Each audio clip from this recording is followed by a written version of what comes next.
সাদা একটা কাফনের মধ্যে বাইন্ডিং করে ফেললো। আমি তাকে এমন করলাম, মানুষগুলা মনে হয় আমারে সাজাই দিতেছে। এই সময়ে বুঝতে পারে না কে তোমারে এত সুন্দর কইরা সাজাইলো, কেন তোমারে সাজাইলো এত সুন্দর কইরা। তাকায়া দেখলা আস্তে আস্তে করে মানুষগুলা তোমার দিকে তাকাইয়া আবার চোখটা ফিরে নেয়। একজন একজন করে তোমারে নতুন নতুন মানুষগুলা তাকায়া তাকায়া চলে যায়। কেউ তোমার সঙ্গের সাথে হতে চায় না।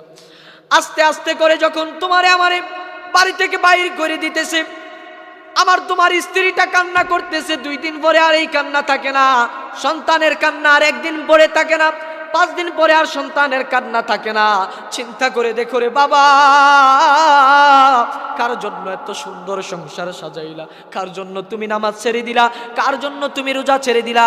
কার জন্য তুমি সুদে টাকা লাগাইলা? কার জন্য তুমি ঘুষ খাইলা? এইগুলা তো তোমার কবরের মধ্যে যাবে না, তোমার কবরের মধ্যে যাবে একমাত্র নেক আমল।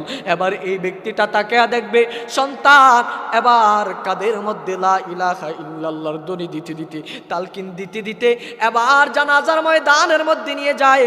মানুষগুলা এবার আস্তে আস্তে করে, যেমন ওই দিন চেয়ারম্যান সাহেব ওইখানে দাঁড়ায়া দাঁড়ায়া বক্তব্য দিলেন, আমি তাকে দেখলাম আসলে একদিন তো আমারও এইভাবে মৃত্যুবরণ করতে হবে, তাহলে আমার মৃত্যুর সময় তো আরেকটা মানুষ এইভাবে কথা বলবে, আবার চেয়ারম্যানের মৃত্যুর সময় আরেকজন লোক এইভাবে কথা বলবে।